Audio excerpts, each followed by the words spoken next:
ever dish out a little harmless payback, just a taste of their own medicine. Oh, absolutely. We've all been there. Well, today we're diving deep into the world of petty revenge. We're talking about those satisfying moments of gotcha that make you want to fist pump the air. And we're using real-life stories from Reddit's Birdie Revenge as our guide. It's more than just juicy gossip, though.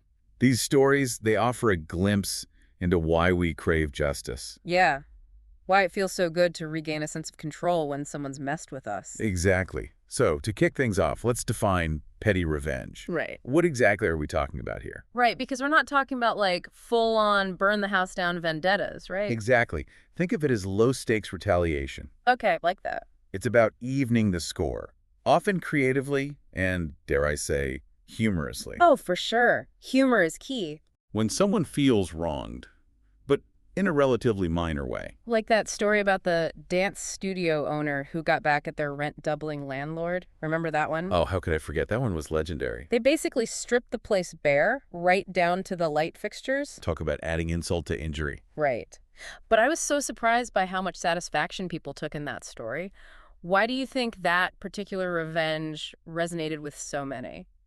Well, I think it's that combination of cleverness and ultimately a positive outcome. Oh, that's a good point. The studio owner, they didn't just get mad, right? They found a loophole in that lease. Right. And they came out ahead. And it speaks to our desire for resourcefulness, Yeah.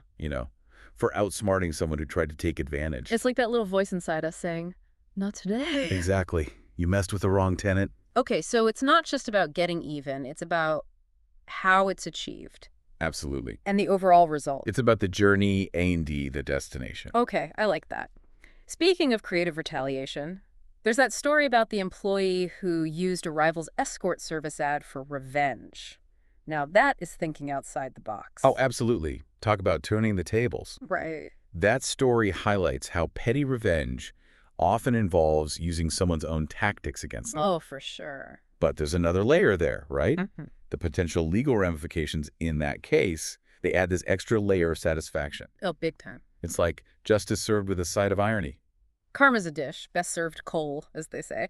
And it seems like these acts often tap into a primal sense of fairness, a sort of you get what you deserve mentality. Precisely. And it's not always about causing actual harm. Sometimes it's about delivering a taste of their own medicine, making them experience even a fraction of the inconvenience or frustration they caused. That reminds me of the story where someone got revenge on a coworker by subtly sabotaging their computer mouse. Oh, that's a good one. Do tell. Yeah, they messed with the settings, so it just wasn't quite right. And then on April Fool's Day, no less, this coworker completely loses it, throws the mouse, smashes it, and ends up getting fired. Oh, the irony. Yeah. A classic case of comedic timing.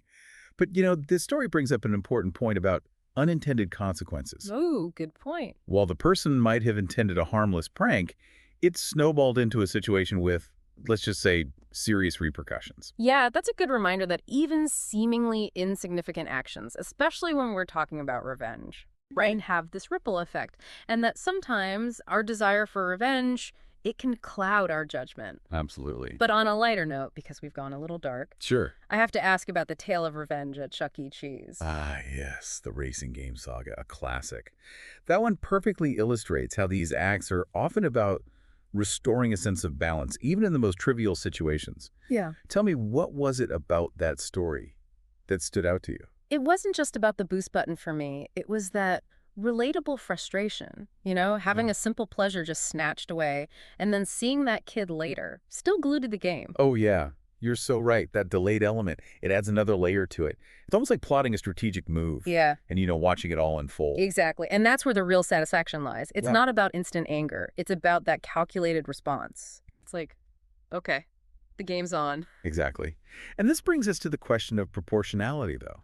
Right. Because how do we determine what's a fitting response to a situation without going overboard? Yeah, that's the million-dollar question, isn't it? Especially Yeah. when what's petty to one person might feel like a major overreaction to someone else. Right, because everyone's got their own threshold. Exactly. Like that story we talked about, the flat tire revenge. Oh, boy. The person thought they were just letting out a little air harmless prank, right? Right, right.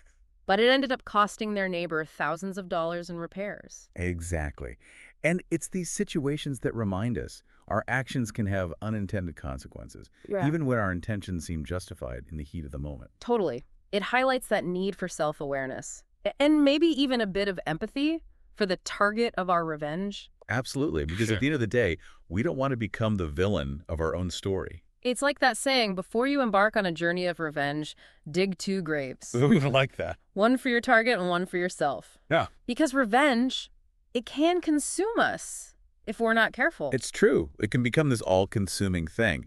The best petty revenge stories, though, they involve a sense of humor, that lightness that prevents it from becoming too dark. You know what I mean? It's like balancing on a tightrope. Exactly. Think back to the dance studio owner. Yes, they were exacting revenge on their landlord. But there's this element of wit and triumph to the whole thing. Absolutely. They didn't just get even. They came out on top with a better space for less money. And that's a key difference. It's not about ruining someone's life over a minor infraction. It's about righting a wrong, reclaiming your power, and maybe even finding a bit of humor in the situation. So it's about finding that sweet spot between righteous anger and a touch of mischievousness. Exactly. It's a delicate balance. Yeah. When executed well, petty revenge can be both satisfying and surprisingly insightful. Right, because it makes you think, is there something inherently human about this desire for just a little harmless payback? What, definitely. I mean, do we see this behavior mirrored in other species, or is this uniquely human? It really makes you wonder, doesn't it? It's like, while we can't definitively say if, squirrels in the park are plotting these elaborate acts of revenge, All right. the root emotions are there. The sense of fairness, the desire to right a wrong. I mean, those are deeply ingrained in so many social species, right? Yeah, that's true. So maybe that urge to, like, stick it to someone who's wronged us, maybe that's hardwired. Oh, I think so. But it's the way we express it that makes us human, right? Precisely. Because humans, we've got these complex social structures. Oh, tell me about it. We've got this keen sense of justice. Yeah. And we've developed, these elaborate ways to navigate these dynamics. Oh, absolutely. And sometimes those manifest as, creative acts of retaliation, like that story we talked about earlier, the woman who used her ex's Facebook account for revenge. Oh, that one was classic. The way she waited for the absolute perfect moment to expose his infidelity to his new girlfriend. Oh, the patience. Talk about playing the long game. What is it about that story that's so compelling? I think it's because we're all fascinated by narratives of betrayal and comeuppance, right? I love a good story where deceit is exposed and justice, even if it's, delivered a little unconventionally, it travails. Justice served on a silver platter. Exactly. And the tech twist, it just adds this whole other layer. Right, because it highlights how these platforms, social media, they're so integrated into our lives now. Completely. And clearly into our acts of petty revenge. For sure. For sure. And sometimes those acts, they go way beyond just individual interactions. Like that story about the student who rallied that whole community to protest the college, repurposing the dance studios. Remember that one? Oh, absolutely. That one was incredible. Talk about a power move. That student tapped into a common sentiment, right? They amplified their personal grievance into this whole movement. It's like they say, the pen is mightier than the sword. Right. Or in this case, maybe a viral Facebook post is mightier than a bureaucratic decision. I love it. But it does kind of make you wonder, is there ever a point where petty revenge goes too far? Where that line between like harmless payback and actual harm, it gets blurred? It's a question worth asking ourselves for sure. While these stories are entertaining and they give us a good laugh, it's crucial to recognize the potential for collateral damage, right? It all comes down to, I think, individual judgment, considering the potential consequences of our actions. Because those consequences, they're real. Right. And it's like that old saying, an eye for an eye leaves the whole world blind. Oof. Yeah, I feel that. So, as we wrap up this deep dive into the wonderfully weird and often hilarious world of petty revenge, what are some key takeaways? What do we want our listeners to remember?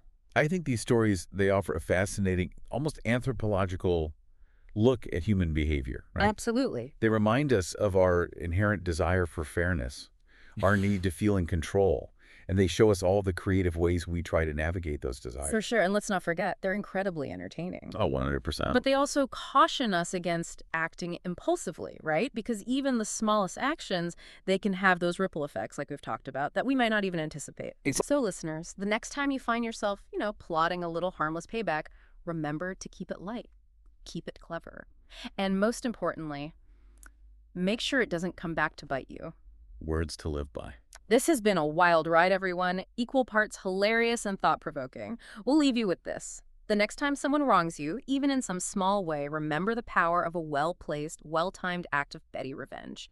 Just remember, use your powers for good. Until next time, happy listening.